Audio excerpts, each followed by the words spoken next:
Good morning and welcome to worship. It is good to be here together in the sanctuary of Bern Evangelical Lutheran Church. We are together in person, in the parking lot, and in our homes. Wherever we are, worship unites us with one another and with our Lord and Savior, Jesus Christ. Next Sunday at 11 a.m., not immediately, but right after you leave service here, you can go home and we're going to have an annual meeting on the computer. So if you have a computer that works, one that you can access Zoom, we'll be having our congregational meeting next Sunday at 11 o'clock.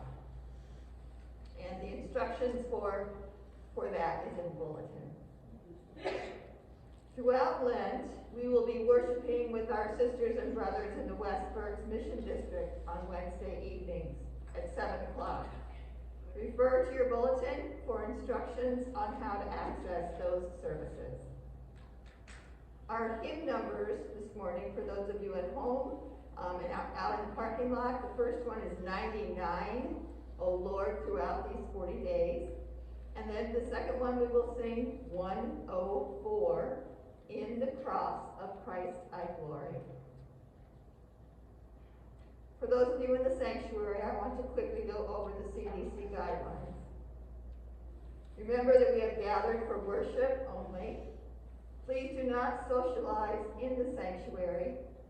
Please do not remove your mask. This is a time of meditation, proclamation, and the receiving of the Lord's Supper. As you leave, follow the direction of the ushers as they usher you out, and remember to stay physically distanced from one another, about 6 feet apart. For communion, after we share the peace, I'll have you sit down, and that's a good time to take your communion elements out of your Ziploc bag.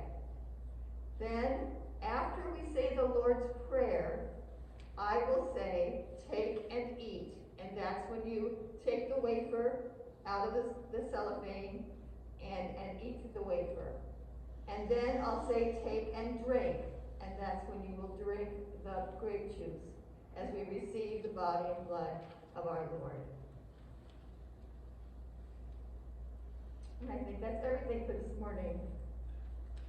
So we begin our worship in the name of the Father, and of the Son, and of the Holy Spirit. Amen. The grace of our Lord Jesus Christ, the love of God, and the communion of the Holy Spirit be with you all. Let us pray. Holy God, Heavenly Father, in the waters of the flood you saved the chosen, and in the wilderness of temptation you protected your Son from sin. Renew us in the gift of baptism. May your holy angels be with us, that the wicked foe may have no power over us.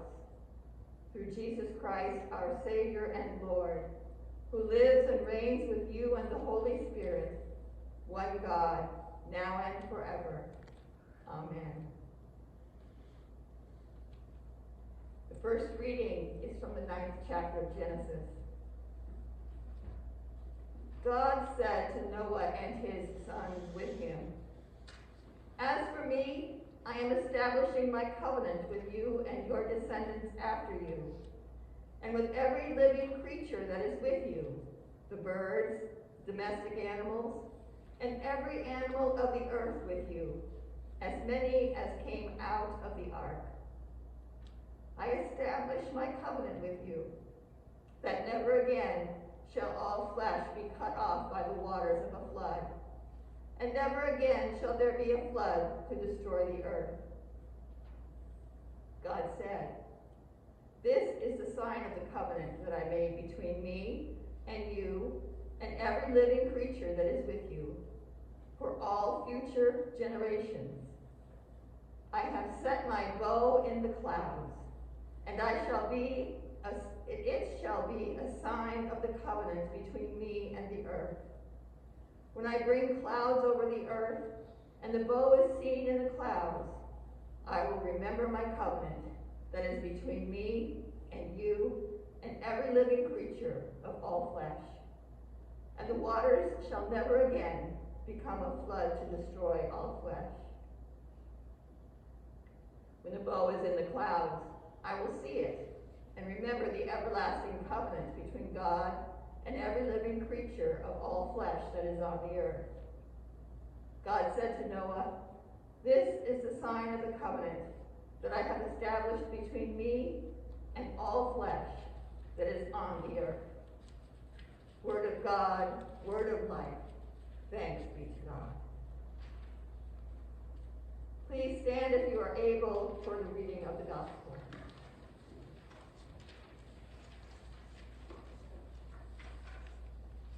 The Holy Gospel according to St. Mark, the first chapter. In those days, Jesus came from Nazareth of Galilee and was baptized by John in the Jordan. And just as he was coming up out of the water, he saw the heavens torn apart and the spirits descending like a dove on him. And as a voice came from heaven, "You are my Son, the beloved. With you I am well pleased." And the Spirit immediately drove him out into the wilderness. He was in the wilderness 40 days, tempted by Satan, and he was with the wild beasts, and the angels waited on him. Now after John was arrested, Jesus came to Galilee, proclaiming the good news of God and saying, "The time is fulfilled, and the kingdom of heaven has come near. Repent and believe in the good news." The Gospel of the Lord. Praise to you, O Christ. Amen. You may be seated.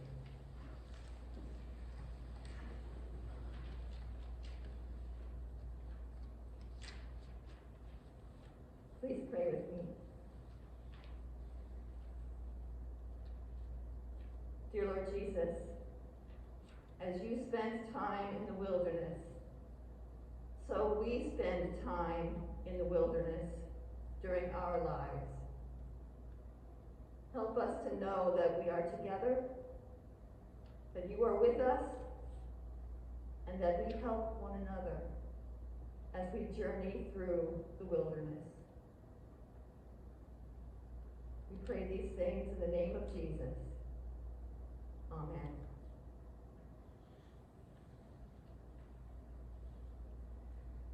The Gospel reading for the first Sunday in Lent is always the story of Jesus in the wilderness. Matthew and Luke paint a picture for us of what the wilderness might have looked like. Jesus fasted for 40 days, and he was tempted by the devil with the promises of food, authority, and power. But Mark's brevity and mystery regarding the wilderness temptation is striking. Mark gets the whole story done in 2 verses. Listen again to Mark's telling of the story of Jesus in the wilderness. And the Spirit immediately drove him out into the wilderness. He was in the wilderness 40 days, tempted by Satan, and he was with the wild beasts, and the angels waited on him. So, Mark, what's going on in the wilderness? Were there stones, as Matthew and Luke described, that could be turned into bread? Were there mountains and pinnacles with vantage points that clearly revealed the whole world? Were the climate conditions extremely uncomfortable? What is going on in the wilderness? When I think of the wilderness, I think of Death Valley in California. When Alan and I were first married, we visited the national park there. We even camped for 2 nights. Since we were there in the winter, We didn't have to worry about the blistering hot temperatures during the day. The record high in the world was recorded on July 10th, 1913 in Death Valley.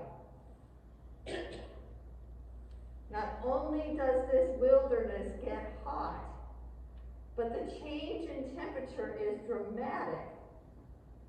When we were there, it was pleasantly warm during the day, but at night it was unbearably cold. The extreme temperatures and lack of water makes it almost impossible for anything to live. There are only 10 forms of life that naturally thrive in Death Valley. I wonder if this is the kind of wilderness that Mark had in mind when he was thinking about Jesus' temptation and writing about it. No food, no water, extreme temperatures, impossible living conditions. And on top of all this, Satan, Mark writes, was testing Jesus. Mark doesn't reveal how Satan was testing him, but Satan can be convincing, almost irresistible. Jesus was in the wilderness. Over our lifetimes, we have spent time in the wilderness. The wildernesses we face are not usually places where the climate is dangerous for life. We are blessed to have food on the table and water flowing from our faucets, and homes to protect us from the elements. Our wildernesses are not usually physical places, but situational, internal, or circumstantial. We are living in the wilderness when our health is in jeopardy, when family members are suffering, when one's source of income is uncertain. We are living in the wilderness when grief feels unbearable, when depression is so deep it feels like it will never let go, or when our future is unknown. We have lived in many physical wildernesses in our lives, personal ones. Currently, we are living together in the COVID-19 wilderness. What's going on in the wilderness? Some wilderness experiences are individual and others are communal. As we live in the current wilderness of the coronavirus, we have all come full circle. We began this nightmare in the season of Lent 2020 as of last Wednesday, we began the 40 days of Lent in 2021. We have all been in this together. Today, the gospel writer reminds us that it is the Spirit of God that calls us into our Lenten wilderness together. As the Spirit drove Jesus into the wilderness, the Spirit is driving us into a time of introspective, of testing, and of being cared for. What is going on in the wilderness of Lent? God is calling us to remember our baptism. Not only the actual event, but the results, the meaning, the calling. The most powerful reality in Jesus' wilderness was that he believed. He believed what had been spoken to him from heaven. You are my Son, the beloved. With you I am well pleased. Jesus remembered those words, and more importantly, he believed them.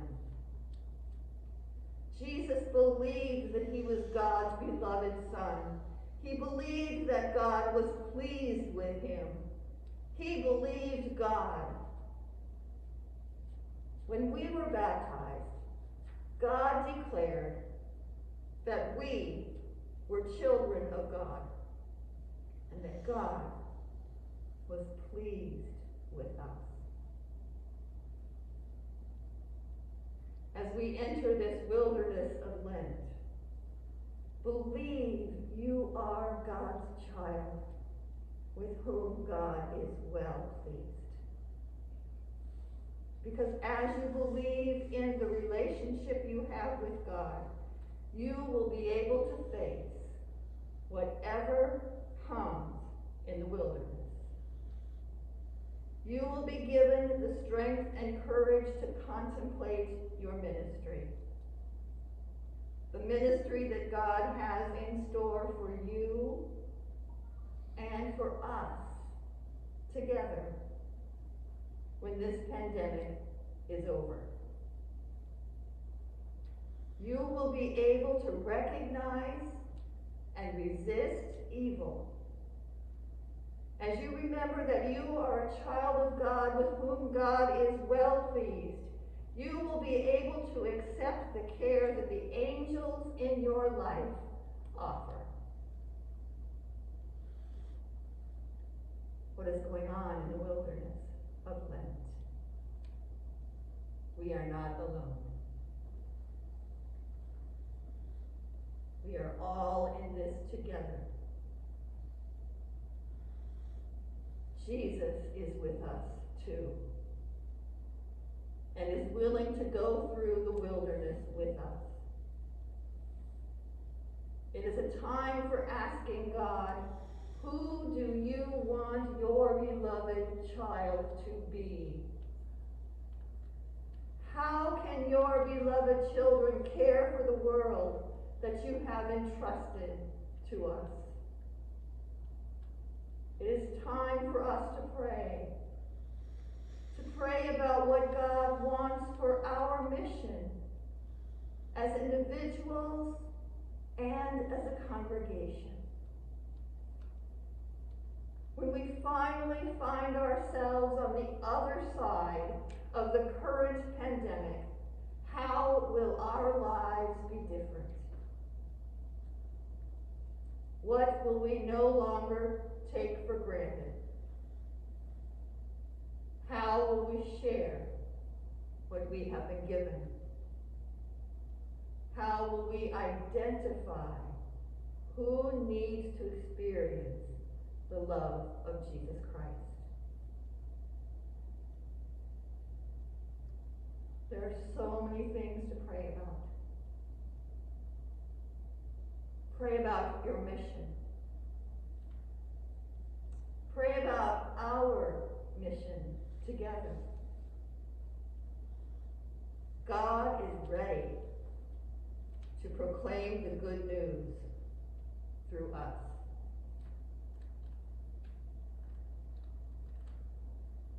What is going on in our wilderness? God is calling us to do the Lord's work.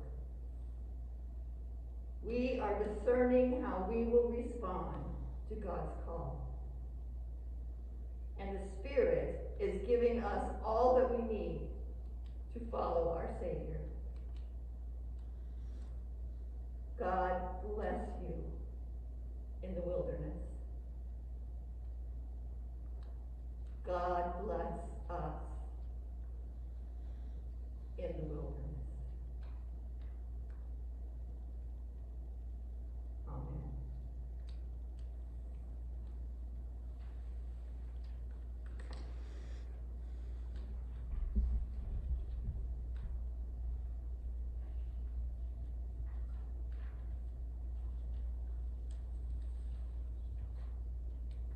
The hymn is, O Lord, throughout these 40 days, number 99.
Stand as you are able for the prayers.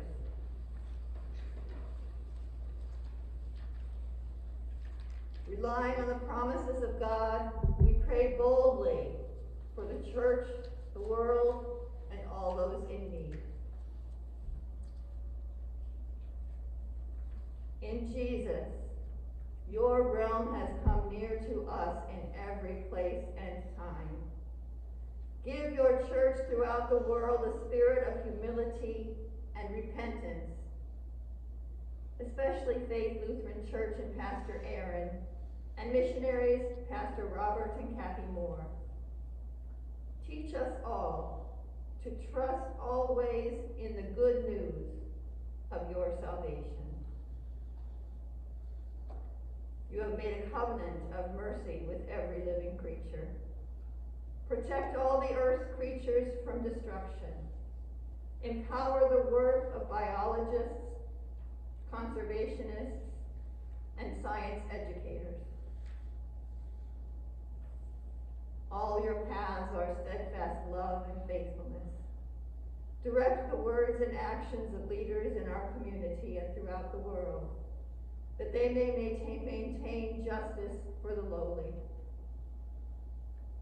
Even in the wilderness, you are with us. Walk alongside migrants and refugees crossing dangerous lands. Tend to those whose lives feel desolate. Give healing and strength to all who suffer, especially Pat, Joan, Warren, Danny, Ruth, the family and friends of Pastor Bill Weiser, and all those we name in our hearts.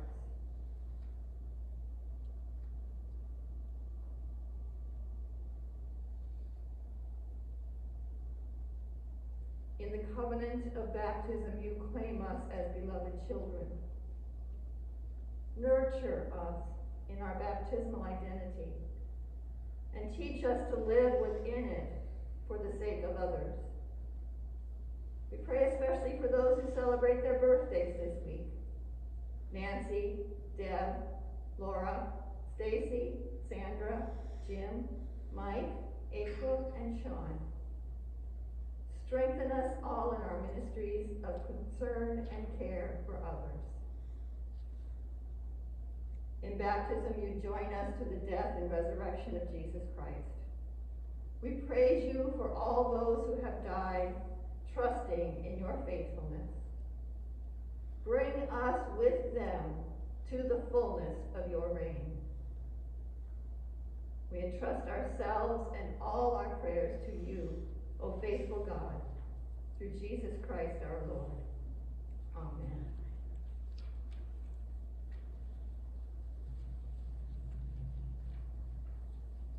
I'm going to step aside so you can see what I'm doing when we share the peace.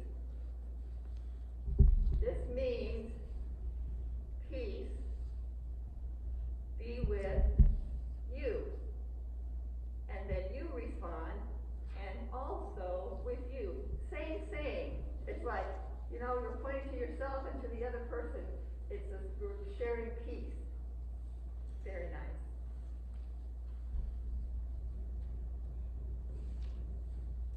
You may be seated. And this is a good time to take your elements out of the plastic bag.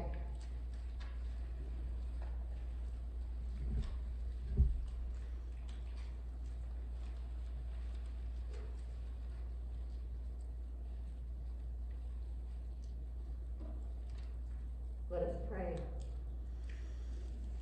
Holy, living, and loving God, we praise you for creating the heavens and the earth.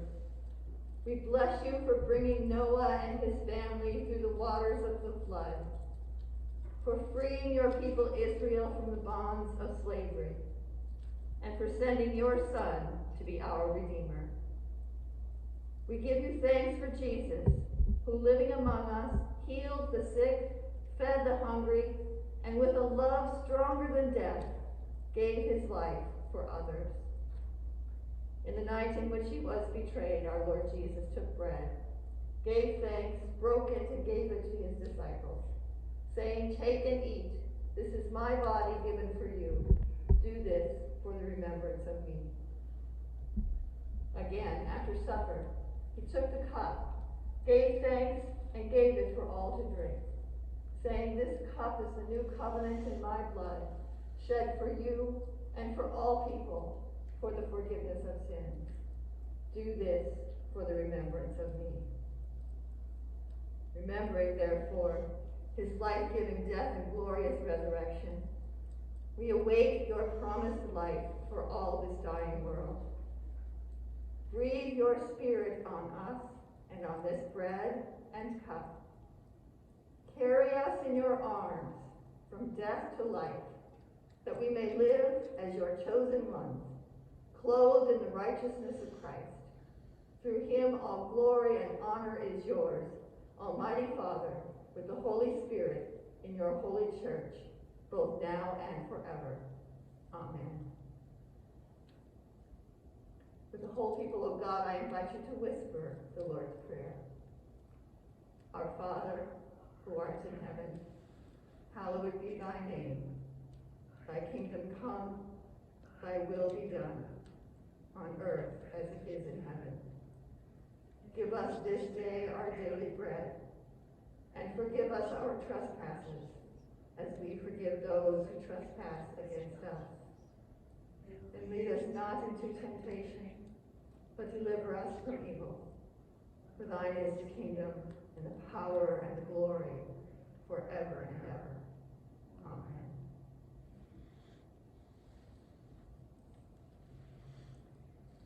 This is the body of Christ given for you. Take and eat.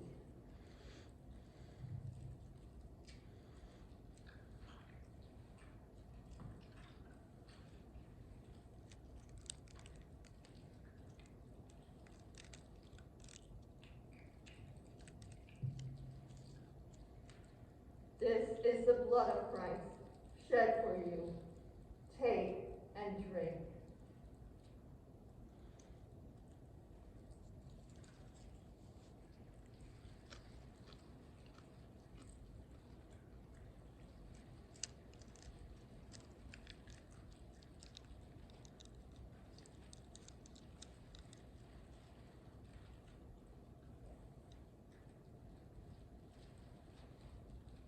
Body and blood of our Lord and Savior Jesus Christ, strengthen you and keep you in his grace.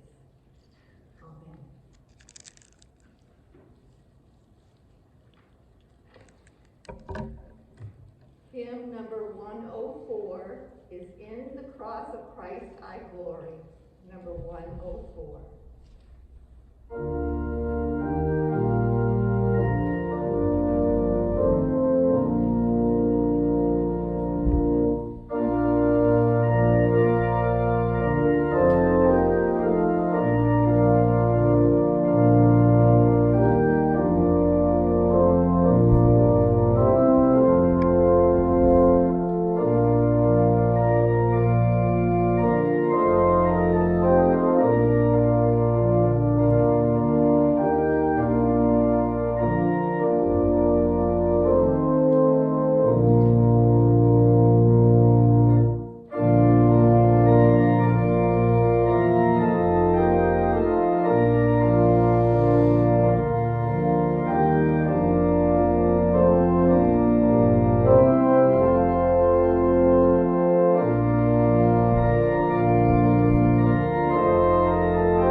Almighty God, Father, Son, and Holy Spirit, bless you now and forever. Amen. Following the direction of the ushers and remembering to remain physically distant, go in peace.